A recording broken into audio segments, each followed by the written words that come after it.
గారికి అదేవిధంగా డీసీపీ గారికి మా ప్రాంతంలో కూడా మా ఏరియాలో కూడా ఈ కళా బృందం ద్వారా అవేర్నెస్ కల్పించాలి సార్ అని చెప్పని విన్నపించినందుకు వారు వెంటనే స్పందించి తప్పకుండా చేద్దాం ఎప్పుడు టైం అనుకొని ఈరోజు టైం తీసుకొని ఈ కళా బృందాన్ని మన ప్రాంతాన్ని తీసుకొచ్చి ఇప్పటిదాకా పోలీసు మిత్రులు అనే వాళ్ళు ఆ చలిని కూడా లెక్క చేయకుండా రోజు ఏం జరుగుతూ ఉంది నేరాల పైన, అదేవిధంగా హెల్మెట్ లేకుంటే ఏం జరుగుతుంది, అదేవిధంగా చదువు లేకపోతే ఏ విధంగా, మహిళల పైన ఏ విధంగా రక్షణ కోసం ఏ విధంగా చేస్తూ ఉన్నారని చెప్పని మన గౌరవ సిపి గారి ఆదేశాల మేరకు చుట్టుపక్కల గ్రామాలు మొత్తం తిరిగి వాళ్ళకు తోచినంత అవేర్నెస్ చేస్తూ ఉన్నారు.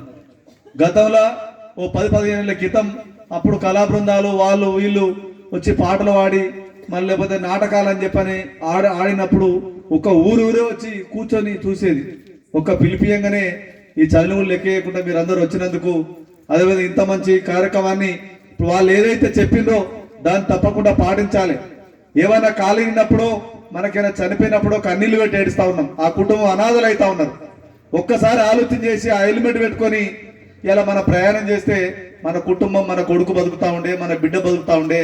ఒక్క నిమిషం ఆలోచన చేయక ఆ ప్రాణాలు కోల్పోతా ఉన్నారు.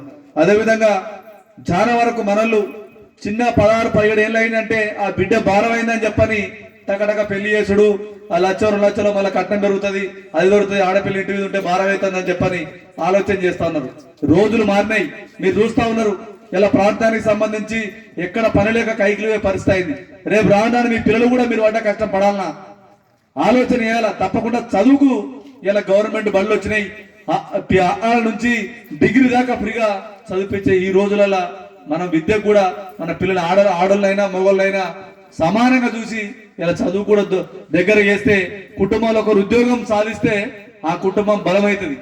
అదేవిధంగా ఆ కుటుంబంలో మీకు చదువు లేదు, మీతో పాటు తొందరగా పెళ్లి చేసి పంపించేసిండ్రు, ఆ పిల్లలకు చదువు లేక వాళ్ళు కనీస వయసు లేక చాలా మంది డెలివరీ విషయంలో ఆపరేషన్ చేసే పరిస్థితి, చాలా మంది చనిపోతా ఉన్నారు. అవగాహన లేక ఇంతకుముందు మన కళాకారులు చెప్పినట్టు ఉరి పెట్టుకొని చనిపోతా ఉన్నారు, కిరోసిన్ పోసుకొని చనిపోతా ఉన్నారు. రోజు కొన్ని వందల కేసులు ఈ విధంగా నమోదవుతా ఉన్నాయి.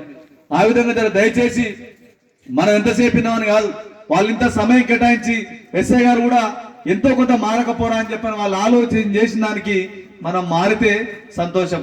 అదేవిధంగా బైకులు కూడా ఎవరు లైసెన్స్ లేకున్నా గతంలో కూడా చెప్పిండు, ఆర్టీఓ గారితో మాట్లాడి అందరికి లైసెన్సులు ఇప్పిస్తామని చెప్పిండు. ఆ లైసెన్స్ల పరంగా కూడా తప్పకుండా వాళ్ళు సహకారం చేస్తారు. చిన్న మైనర్ పిల్లలకు బైకులు ఇచ్చి మాత్రం తల్లిదండ్రుల మీద కేసు పెడతామని చెప్పని చట్టాలు వచ్చినాయి, అది కూడా గమనించుకోవాలి దయచేసి. అదేవిధంగా ఇంకా ఈ మంత్రాలు తంత్రాలు అనేది